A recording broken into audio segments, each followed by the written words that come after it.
Good morning, welcome back to my allotment and welcome back to UK Here We Grow. In the last episode, I wasn't going to do a two-parter, but actually I've been giving it some thought and I think it's worth doing. I prepared this raspberry bed, and there's 4 beds here. I've got 4 different varieties coming in about a week's time. Now, I've been giving this a little bit of thought, and I really do need quite a thick mulch on the top, and I'm talking sort of 5 inches. So what I thought about doing is I'm going to go around the whole of this again and put more slates in. I mean, I've got hundreds of them. I'm going to make it at least 5 inches deep. That'll allow me then to get a really heavy mulch over the top. Now, originally I was going to use wood chip, and if any of you know Chris Muzzle, he's over in Lewis.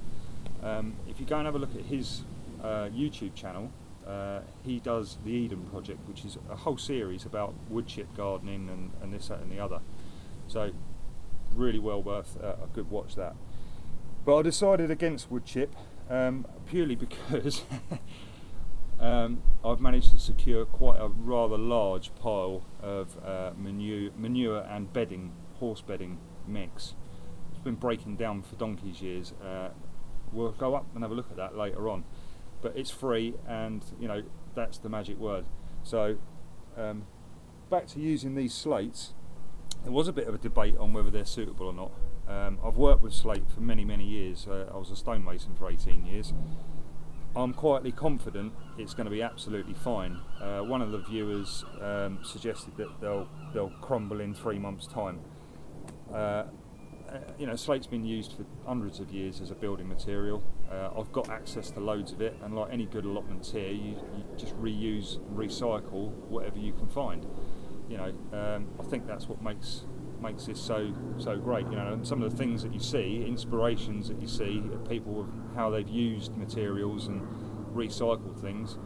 Well, you know, I'm recycling these old slates. But what I am going to do is I want to put that to the test. So I'm going to leave this all in situ. I mean, it's a permanent bed, but I'm going to pull 1 or 2 of them out in the spring and have a look at the conditions of the slate and just to see if, you know, if they have broken down or what. Personally, I think they're going to be absolutely fine. You know, these particular ones have been outside for 15-20 years at my uncle's garage, exposed to everything, and they're pretty solid. I mean, the reason they're no longer probably any good for roofing is a lot of them are quite damaged. But you know, with the damaged ones, what I'm going to do with them is I'm going to break them all up. The ones that are just bits and pieces broken, I've got a load of it. I'm going to put that aside and keep that next year, because that I'm going to use in the bottom of my pots as drainage, and that'll be a really good use for that. So yeah, waste not, want not. Anyway, I'm going to crack on. I want to put a load of fertiliser in this. I'm going to put some chicken pellets down. I'm going to put some blood, bone and fish meal over the whole lot of this.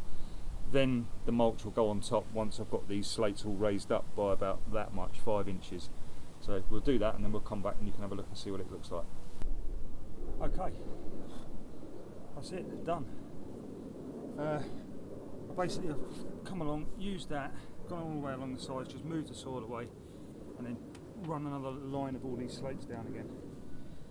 Now, on the previous video for this, one of the viewers made a comment about using cinder blocks, which are 8 inches deep. Now I've got 8 inches of depth from down here. Okay, doing this has given me a bit of an advantage really, because it means that I haven't got to plant those raspberries so deep. Once that's full up with this mulch, and as that breaks down, it's going to basically create a whole new layer of soil, putting those raspberry canes at their optimum depth, and that'll take place over sort of the next season and a half, and I can just keep adding to it.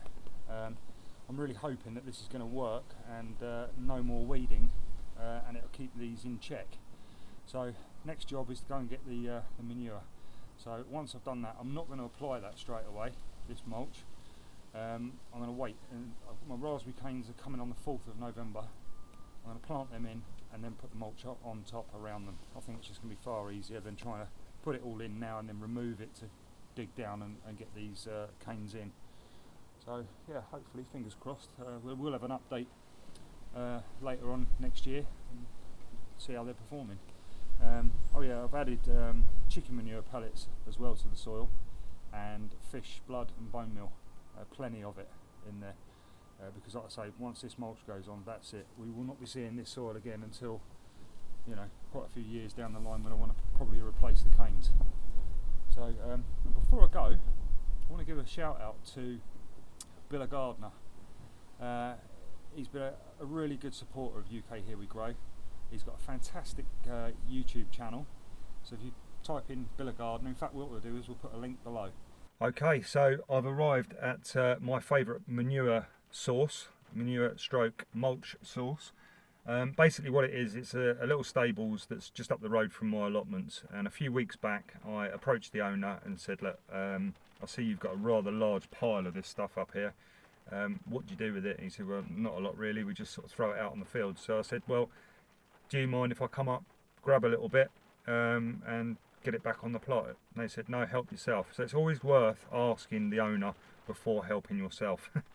Okay, most of them would be more than happy for you to come up and take as much as you can away, because they find it difficult to get rid of.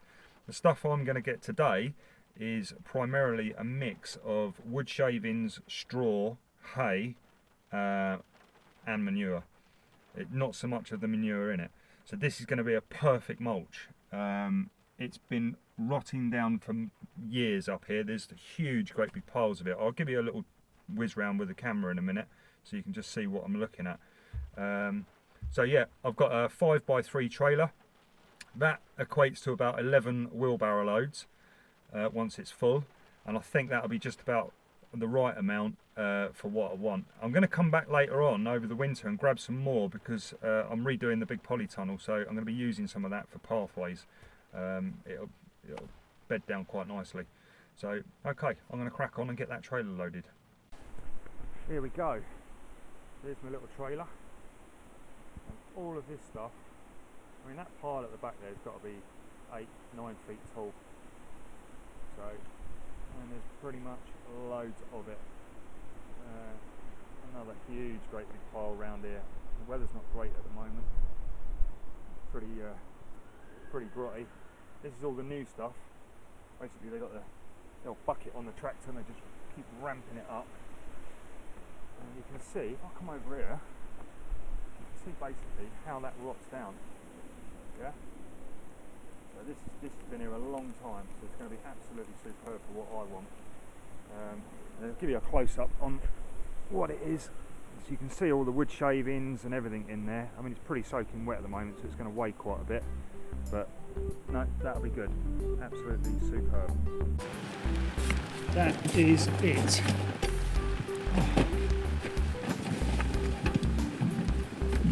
That is about 8 barrow loads, I suppose. I don't know if it's going to be enough or not. I'm looking at it now and I'm thinking maybe not. I might have to go get more, but the weather's taken a turn for the worse, so that's it. It's a wrap. Incidentally, if you like what we're doing, please tell your friends. If you don't like what we're doing, please tell us. And look forward to seeing you in the next one. Bye for now.